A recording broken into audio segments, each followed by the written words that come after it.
Sup, Kindred? I'm Leon, the Paperback Maniac, coming at you with another vintage horror book review. Today, we are taking a look at Ninth and Hell Street by Chaz Balun. This book was published by Chunkblow Press, the absolute best name for a small press I've ever heard, in 1990. And this is yet another independently self-published horror novel, the second one in a row that I'm reviewing, actually, both from the same year, 1990. And Chaz Balun actually, did everything here. So, being a man of many talents, he designed the book cover. The entire book design was his. And this is a book that, because of its extremely limited print run, so I have number 108 of 500.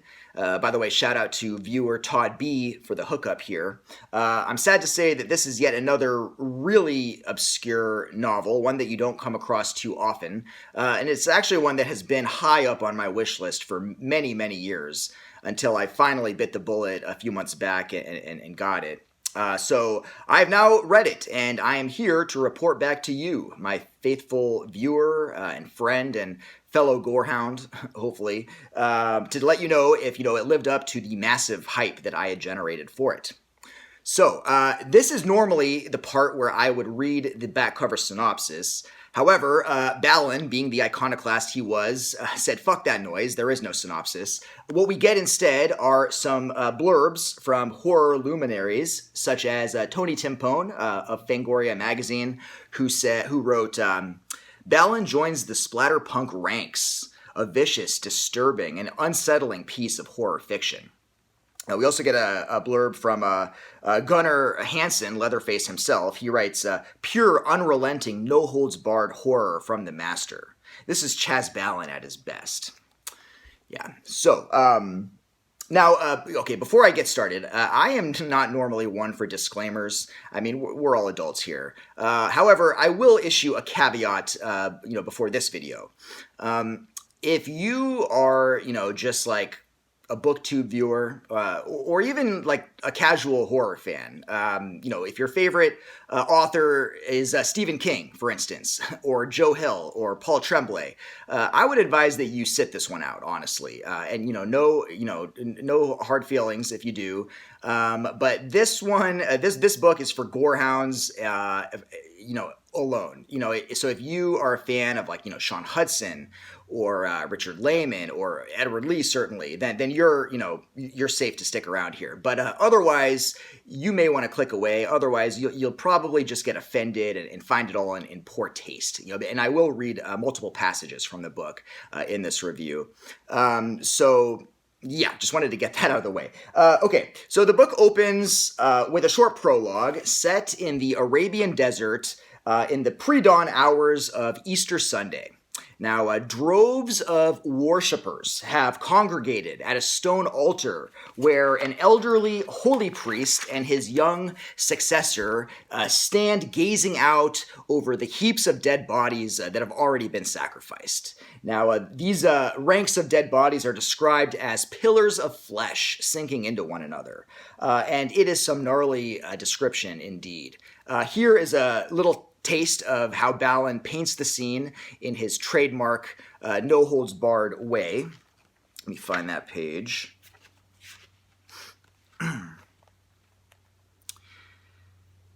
Before the sun cleared the sharply etched hillsides, the final preparations were being made. Mothers approached the altar with their newborn. Fathers came with their young sons and daughters. Husbands brought their wives and mounted the dozen stone steps leading to the men atop the altar. When all had ascended, they circled the two and then knelt. Mothers slid the knives across their infants' bellies and opened them wide. Pitiful wailings were caught in the babes' throats as the tiny bodies were emptied of their insides quickly and efficiently. Fathers buried their knives in the throats of their sons without hesitation as the boys cried out in fevered prayer with their dying breaths. To offer that which was one's flesh was considered a special privilege among the faithful. Lovers clung to one another, mouth over mouth, as each sank the blade deep into the other's heart.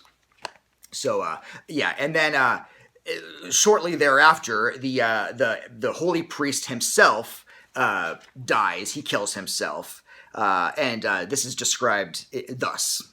The elder priest's body shook from within. His flesh rippled. Blood burst from his eyes just before his head snapped forward with a sharp crack. His flesh fell in bloodied ribbons from his gaunt frame as a terrible bellowing broke from the heavens.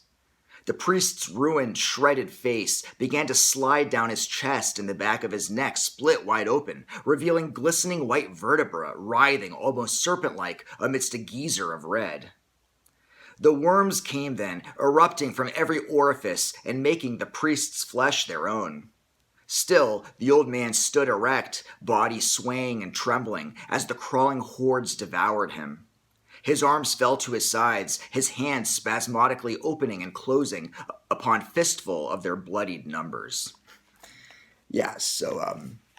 Then we get to the main narrative of the story, which takes place on Easter Sunday in the great year 1990. And a family man named Stephen wakes up at 3:45 in the morning, feeling super excited and filled with anticipation, because today he is going to rise above his weak earthly form and, quote, become a saint in a new faith.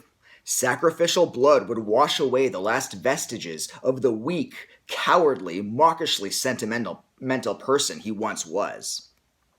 So this dude is planning to ascend to some sort of transcendent, higher level. And, based on what we read in the prologue, there will be no paucity of blood spilled in the process. So he goes into look at his into his bedroom and sees his beloved sleeping wife Annette still kind of conked out from the Valium and Seconal she had taken, and he thinks she'll probably sleep through the worst of what is about to happen this morning. And then he goes down the hall and takes a peek into his beautiful, blonde, blue-eyed 8-year-old daughter's bedroom, and she's sleeping peacefully in bed. And he approaches her, and you might think, he'd kind of, maybe brush her hair in a fatherly way, maybe kiss her cheek. But no, what he does instead is, quote, cupped his hand over her mouth and clubbed her gray stuff out of her ears and all over her Princess Leia pillowcase. Only a very slight little rattle, a whispered gurgling noise, escaped from her reddening lips. She lay silent now, still forever. Wow, so it's going to be one of those kind of days, right? Then he ambles down the hall and repeats the process with his 6-year-old son. Only this time he has to triple the blows because of the fight that the boy takes. And all the while he's murdering his own son, the father thinks, attaboy, a fighter like his dad, right? I will read another little snippet for you guys. Let me see here. Where are we? His clothing, sprayed with blood and odd bits of skull, connecting tissues and flecks of brain matter, was beginning to stick to his flesh. It felt warm, good. He felt more alive now than he ever felt before in his 47 years. The power, the incredible brightness of everything, the new vision, was altogether intoxicating, magnificent. So, something crazy is going on here, right? Then he makes his way back to his bedroom where his wife lay sleeping. Obviously she's unaware that both of her children have been brutally sacrificed by her husband, who's gone haywire. And he goes to the closet and withdraws a .357 Magnum. He takes a look at himself in the bureau mirror, kind of admiring the way his children's blood is painting his body. And then he tries to wake up his wife. He kind of shakes her and says, baby, heaven can't wait any longer. Wake up. And she's still out cold. So he picks her up and kind of carries her over to the bureau chair and sits her down before the mirror. And he takes the gun and he places it in her mouth. And, he feels something at this point coming alive inside of him. Something, quote, beautiful, shining, and pure. He wished whatever it was writhing inside him would eat him now and free his newborn spirit from its earthly, corporeal prison. And, he wants his wife to wake up so that she can bear witness to his ascension into heaven. So he coaxes her awake. And finally, her eyelids flutter open, and she kind of groggily wakes up. And then, for a moment, she starts to process and kind of take in the bizarre scene that's there. And then the husband depresses the trigger of the gun, blowing her brains out of the back of her skull. And I will read another short little excerpt for you guys. Her skull, brains, and bits of other unnameable soft pink things rained down on him from the ceiling. He turned his face upwards, a glorious baptism, and allowed his mouth to fill with the holy rain. He bent slightly and dipped her limp hand into the copious pools of blood and fluid now spreading everywhere, and brought her hand to the mirror. He helped her scroll a final message to the material world. As he formed the letters and returned her hand several times to the bloody puddles, he was aware of the surges of the galvanizing jolts passing throughout his body. He felt as though he might explode from the divine energy building within.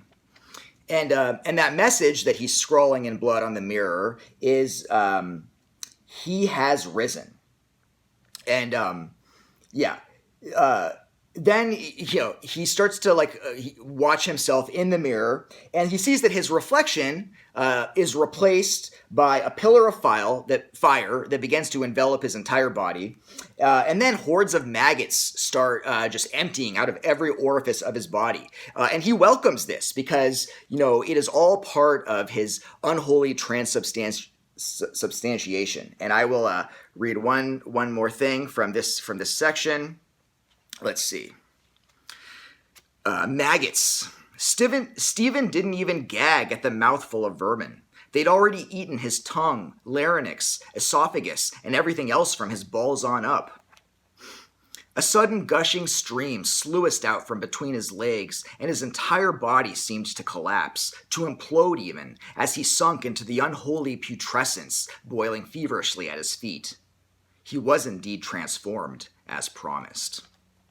So, then the day goes on, and we meet, it's still morning, and we meet a priest, Father O'Connor, who was awakened at 4 a.m. by, the bell ringing in his church, and he's thinking, who would be, coming to church so early on the morning? And he goes and looks at the window, and he sees a man standing outside, holding in one hand a beaded rosary, and then in the other hand, a long-barreled handgun, which is pressed into his eye socket with his finger on the trigger. And he's shouting to be let in, saying he needs to hear his confession. The priest needs to hear his confession. And so this priest thinks, well, I can't let this poor soul just, kill himself on the front steps of the church. So he opens the door and lets the guy in. And then the man, he senses, he is not insane, but he feels, the priest senses some sort of evil emanating from him. And his intuition is correct, because then the man quickly turns the gun on the priest and has him lead him back, into the church. And they go up to the altar. And this man orders the priest to sit in front of the tabernacle with his back to him and start praying. And then before he knows it, the priest has a 6-inch spike driven into his left hand, and then another spike driven into his right hand, kind of effectively crucifying him. And then a third spike driven through the back of his skull, which exits out of his mouth. And then the man takes the gun and puts it to the side of the priest's head and blows his brains out. And he goes over to the pool of blood spreading, below the priest, and he takes some blood in his hands and goes and writes a cryptic message on the altar. And the message also says, "He has risen." And then the man feels the unholy ascendancy overtake him. And then here's another quote on that. Let's see. He stepped back and felt wondrously free and unfettered. The earth could no longer hold him. His body hummed and crackled with a new, enervating force. His mind lit up with a million fantastic images, and his nerve endings sparkled with divine fire. His body glowed. The white-pillared flames engulfed him, their cosmic brilliance reflected back at him from the highly polished golden dome of the tabernacle. His body was nothing now but a shimmering column of pure white light, an ethereal fire burning away the remnants of earthly bondage. He left his physical prison behind on the altar with the sacrifice. The corporeal body, now just a vacated shell, crumbled upon the altar. The shape then became something else altogether. A massive, pulsing river of pink and white and red cascaded down the carpeted steps as the writhing horde of maggots established their claim upon the holy ground. The intruder had left behind his bag, tools, a dead priest, the transformed remnants of his earthly body, and an Easter message for all the faithful. He has risen. Yeah, so this kind of sacrificial carnage continues over the course of the 157 gore-encrusted pages of this book.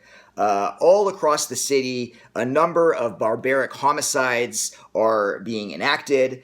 We get mayhem at the maternity ward, where mothers are suddenly brutalizing their newborns, killing them in ways that truly left my jaw agape.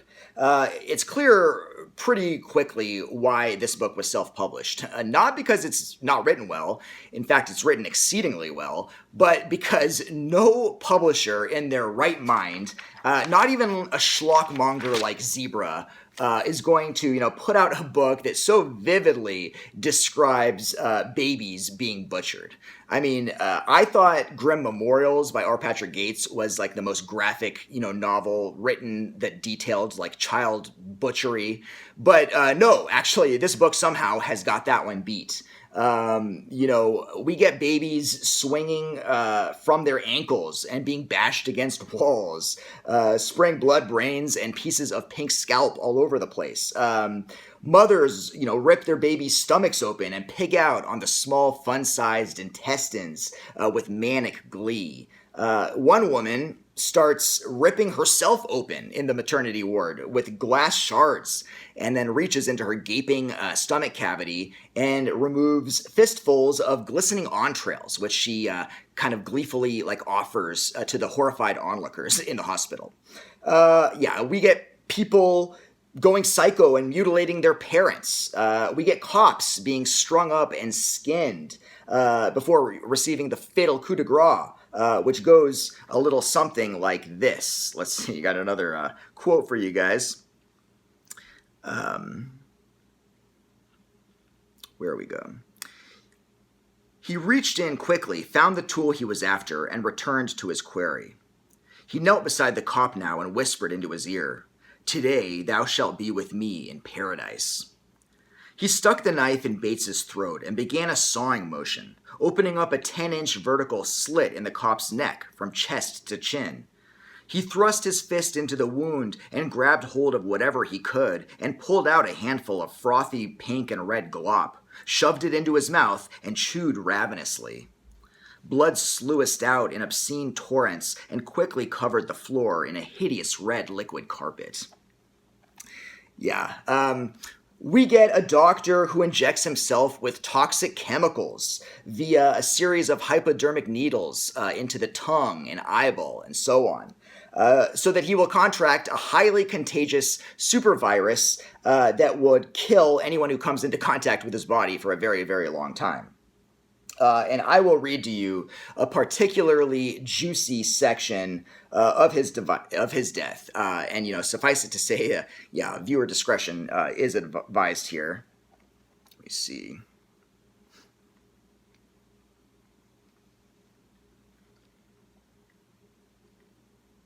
Let's see here. Amazing shit. He had lived lifetimes, it seemed, since that first injection. At 2 minutes and 51 seconds, the third shot, the one to the abdomen, began to kick in. The drug was eating through him like super Drano. His vesicula seminalis, the stiff membranous wall separating one's bladder from one's rectum, sizzled into mush as a molten stream of piss, shit, blood, shredded intestine, and pulverized prostate gland cascaded down his legs, filling up his shoes before splashing to the linoleum. He was coming apart at the seams. Outstanding. His breath was cut short by a sudden muffled choke as his larynx and esophagus became a viscous mass of destroyed tissue. He began choking on his own blood and the liquefied remains of his upper respiratory tract. At 3 minutes 11 seconds, his left hand and arm erupted into a series of vicious welts that soon spread up to his armpit. With his next choked and labored breath, small holes surrounded by black and blue halos opened up, and blood, collapsed tissue, and bone began erupting through his skin. A stroboscopic flurry of final thoughts shot across his consciousness. I could keep going on. I'll stop there. But, this kind of demented poetry comes quick and often in this book. We get homicide by scissors to the eyeballs and immolation, with just disgustingly beautiful descriptions of flesh bubbling up and blistering and sliding off the skull in oozing molten rivers. When it comes to like holy grail, like super rare horror novels, there are really two that come to mind immediately. There is Chainsaw Terror by Sean Hudson, which he had written under a pen name, Nick Blake, and which was one of the first books I ever reviewed on this channel, incidentally. And then there's this one. I would say both of those are like absolute must reads for like gorehounds, definitely. Chaz Balun. One thing that should be known is that he was a huge advocate of Italian horror, in particular the works of Lucio Fulci. In fact, he wrote multiple books on Italian horror, especially including one on Fulci, and he was like an early proponent of Fulci, like way back in the day, before Fulci was, really regarded the way he is now. And in fact, there are some people who claim that, it was Balun's sort of early championing of Lucio Fulci that led to his sort of being accepted by the horror sort of, gatekeepers. Reading this book, it definitely, you can sense that Italian horror influence, just like that hyper stylish gore. It really kind of feels like a Lucio Fulci movie in a book form, but actually better paced than like most Fulci movies are.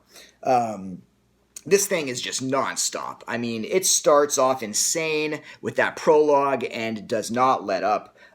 It's also probably the leanest book I've ever read. There is not an ounce of fat on this thing. It moves like a hell train, full steam ahead.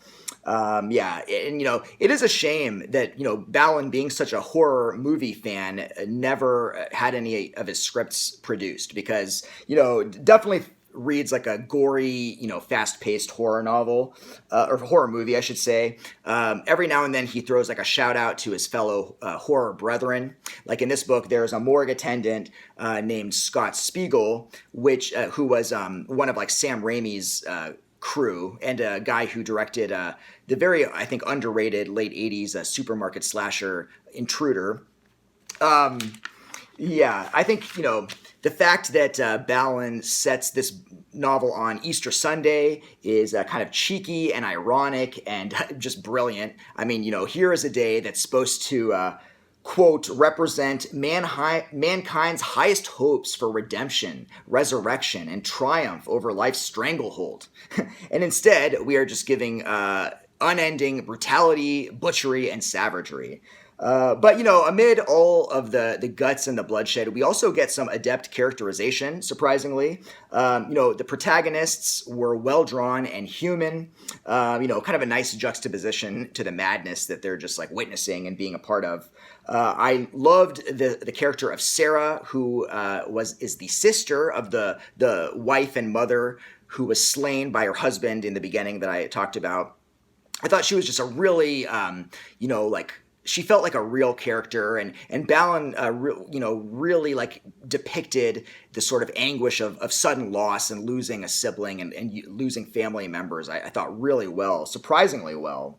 I thought that was really good. I also like the fact that this book is set in Orange County. Obviously most books set in Southern California take place in LA, so I'm always kind of happy when I find, like a book or a movie that is set in the OC, especially one that's so close to my neck of the woods as this one is. There's like a great description of a Pacific Coast Highway in Newport Beach at sunset. I thought it was spot on.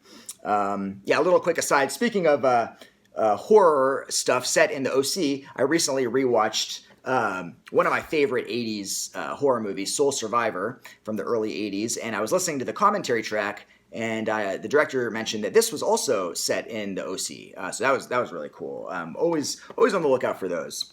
But anyway, that movie, by the way, if you haven't seen, has been like ripped off from everything from like Final Destination to It Follows, but yet no one ever talks about it or seems to know about it. But as I've mentioned, I think before, Chaz Balun, yes, this is super hyper violent and gory, but he's not just like a simple gorehound. He's actually a very intelligent and eloquent person too. I think his writing often is sophisticated. His prose is awesome, just like super evocative and cinematic. I mean, well rendered details abound. Here's another quote page I wrote down. This is of a lunatic husband driving his family head on into a truck. Let's see, this one's pretty good.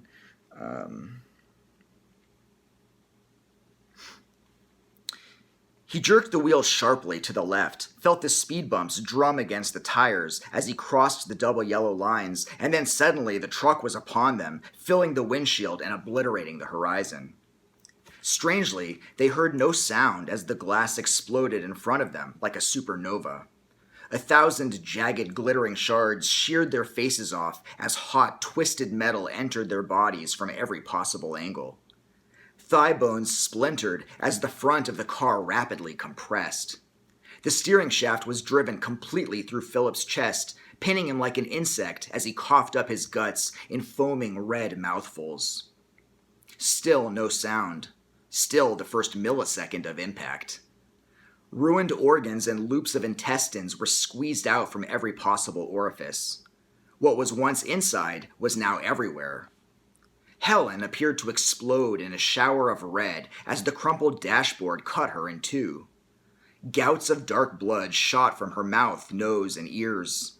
An eyeball burst from its socket. Her head was split open when the roof buckled and collapsed in on them. Sheared off spears of metal were punched through her skull and exited from red shredded holes in her neck. The children's cries caught in their throats. Now the sounds began, but none of them were human. It's just, something else, man. Something else. And the ending, holy shit, the ending. Set in the titular 9th and Hell Street, where we find out what all of these horrific sacrifices are meant for. I mean, it is just a sanguinary feast, I think is the best word to put it. I mean, it's just like Grand Guignol at its most over-the-top and gruesome. We get weird body horror by way of transmutation and transubstantiation. Think Rob Bottin's work in The Thing. It's obvious that Chaz Balun saw this play out like a movie in his head. Because of his descriptive prowess, he is able to convey that incarnadine vision to the reader in all its gory technicolor glory, really. Suffice it to say, the end of the novel is a gut punch. It ends on a dark note. It's the kind of ending that makes Hereditary seem like a triumph of the human spirit, really. You could almost call it like mean, misanthropic, even spiteful, maybe. It actually kind of reminded me of some of John Shirley's horror novel endings. Speaking of which, if you are a fan of John Shirley's gonzo, super gory, early 90s splatter novel, Wet Bones, I think you would really like this one because the two do seem to share some similarities. Both Balun and John Shirley seem to kind of highlight often how low the human race is, especially on like a cosmic level. One of the clear messages in this book is that, for all our superficial advancement, our evolution and, the civilization that we've built up, the human race is still just supremely fucked up. At one point, one of the protagonists, this anthropologist, thinks, quote, "We are just as stupid, impulsive, and herd-oriented as our Cro-Magnon ancestors. Only now we have improved personal hygiene, trendier haircuts, computers, VCRs, and a smug reassurance that our shit no longer stinks." I love that. There are other themes that Balun explores here, such as the extreme fragility of life, how quickly and easily human life can be snuffed out and obliterated. At the end of the day, basically, we are just walking flesh bags, that are not impervious to being torn open and emptied.